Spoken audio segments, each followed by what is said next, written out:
સુરતના વેસુમાં અકસ્માત સર્જી વૃદ્ધ મહિલાનો જીવ લેનાર કાર ચાલકની વેસુ પોલીસે ધરપકડ કરી. કાર ચાલકથી બ્રેકને બદલે એક્સિલેટર દબાઈ જતા થયો હતો અકસ્માત. ઘટનામાં ભિક્ષુક વૃદ્ધ ગંગાબેન ઉખલુભાઈ પાટીલનું મોત નીપજ્યું હતું.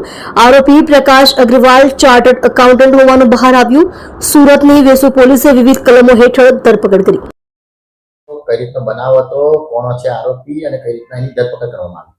આજ રોજ સવારે 8:45 ખાતે વર્ધી આવતા આ બનાવ બનેલો છે અને સુરત શહેરના વેસુ પોલીસ સ્ટેશન વિસ્તારમાં કાશી વિશ્વેશ્વર મંદિર વેસુ ગામની બાજુમાં અકસ્માત થયેલો છે, જેમાં મરણ જનાર બેન ગંગાબા પાટીલ કરીને છે, જે 65 વર્ષથી ઉપરના છે અને જે ગાડી ચાલક છે એ પ્રકાશભાઈ ગોવર્ધનભાઈ અગ્રવાલ છે. તો તે સીએ છે અને 41 વર્ષની ઉંમર ધરાવે છે અને ગાડી સાથે એક્સિડન્ટ કરી અને ત્યાં તેઓને અટક કરી અને કાયદેસરની આગળની કાર્યવાહી પોલીસ હાથ ધરેલ છે. હા સાહેબ, અકસ્માત કેવી રીતે થયો હતો?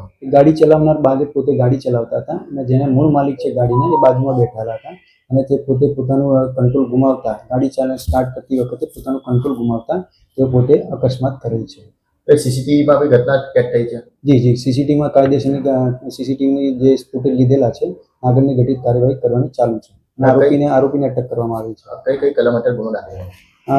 બીએનએસની કલમ મુજબ 281/125A, 125B, 106, MB એક્ટની 184, 177 મુજબની કાર્યવાહી કરવામાં આવી છે. મૃતક મહિલા છે ત્યાં શું કરી હતી, કોણ હતી? તે મૃતક મહિલા ગંગાબેન પાટીલ હતા. ત્યાં પોતે બેઠા હતા.